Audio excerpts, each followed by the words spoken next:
सोलापूर शहराला लाभलेले दुर्दैवी खासदार म्हणजे प्रणिती शिंदे आहेत। त्यांच्या बुद्धिमत्तेची मला कीव येते।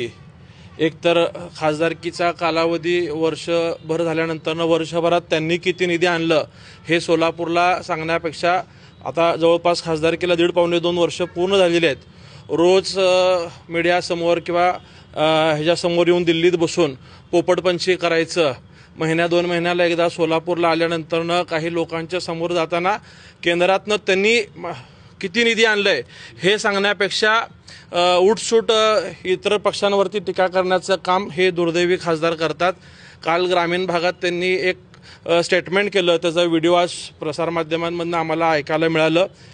त्यात ज्या कार्यकर्त्यांनी त्यांना महाविकास आघाडीच्या कार्यकर्त्यांनी जीवाचं रान करून त्यांच्या खासदारकीसाठी प्रयत्न केला, अशा कार्यकर्त्यांवरला वाऱ्यावर सोडून दिल्याची कबुली ते स्वतः करतायत। या ज्या निवडणुका लागलेल्या आहेत ग्रामीण भागाच्या, त्याचं मला काही घेणं देणं नाही। मी या निवडणुकीत लक्ष देत नाही आणि मी यात कुठलाही वेळ देत नाही अशी स्वतःच ते कबुली देऊन कार्यकर्त्यांच्या जखमांवरती मीठ चोळण्याचं काम हे खासदार करतात।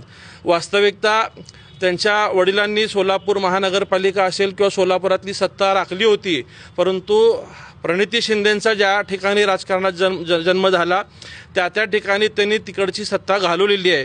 सोलापूर महानगरपालिकेतले नगरसेवक कमी करणं असेल किंवा आता खासदार झाल्यानंतरनं ग्रामीण भागातली सुद्धा हीच परिस्थिती प्रणिती शिंदे करून ठेवतात। एकेकाळी काँग्रेसचा बालेकिल्ला राहिलेला सोलापूर जिल्ह्यात 12 ठिकाणी स्वतःच्या पक्षाचे नगराध्यक्षही त्यांना उभा करता आलेले नाहीत। स्वतःच्या 6 तालुक्यातले नगराध्यक्षही त्यांना उभा करता आलेले नाहीत। उलट काही त्यांच्या मित्र पक्षाला उमेदवार मिळालेले आहेत, परंतु एकाही नगरपालिकेला नगर परिषदेला प्रणिती शिंदे स्वतःच्या पक्षाचा, जो काँग्रेस पक्ष देशातला सगळ्यात जुना पक्ष आहे, अशा पक्षाला सोलापूरचा खासदार असताना उमेदवार न मिळणं ही शोकांतिक आहे। आणि ह्याचा कुठेतरी पश्चाताप असण्यापेक्षा उलट जाहीर कबुली द्यायचं की मी अशा निवडणुकीला महत्त्व नाही, याच्यापेक्षा दुर्दैवी वेळ काँग्रेस पक्षाच्या कार्यकर्त्यांवरती नसणार आहे। आणि प्रणिती शिंदेंच्या बुद्धिमत्तेची कीव येते की त्यांना बिहारच्या निवडणूक प्रचाराचं प्रमुख नेमलं होतं, तिथं कुठलंही स्वतःच्या पक्षाचं अस्तित्व टिकवता आलं नाही। दारुण पराभव आणि अपयश त्यांचं त्या ठिकाणी झालेलं आहे।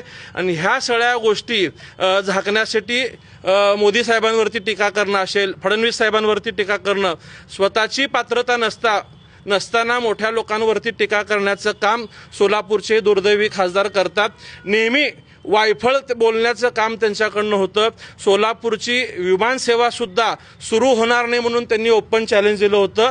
आणि भारतीय जनता पार्टीने आदरणीय देवेंद्र फडणवीस साहेबांनी आणि विशेषतः पालकमंत्री म्हणून लाभलेले जयकुमार गोरे साहेबांमुळे सोलापूरची विमानसेवा 1 वर्षभराच्या आत सुरू झाली।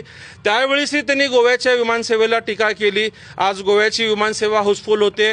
मुंबईवरती बोलल्या, मुंबईची विमानसेवा सुरू झाली। हा सोलापूरचा जो विकास पालकमंत्री जयकुमार गोरे साहेबांच्या माध्यमातून सुरू आहे, हे कुठंतरी त्यांच्या पोटामध्ये दुखतंय, त्यांच्या डोळ्यात हे खुपतंय, म्हणून वारंवार पालकमंत्र्यांवरती टीका करण्याचं ते काम करतात। कालच्या भाषणामध्ये ते बोलले की पालकमंत्री चॉपरने आले, प्रचाराला फिरले। मला उलट कौतुक वाटतं की पालकमंत्री एवढा वेळ सोलापूरला देतात।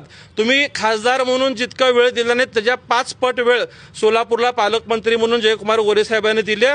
कार्यकर्त्यांच्या पाठीशी भक्कमपणे उभं राहण्याचं काम म्हणून त्यांनी फॉर्म भरायच्या दिवशी प्रत्येक ठिकाणी पोहोचण्याचं काम केलं।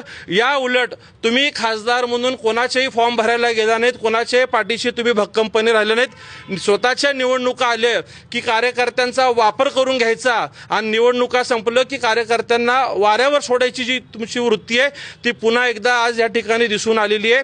आणि पालकमंत्री टक्केवारी घेऊन निधीचा वाटप करतात असा आरोप तुम्ही करताना तुमच्या जिभेला हाड नाहीये हे तुम्ही पुन्हा एकदा त्या ठिकाणी सिद्ध करून दाखवलंय।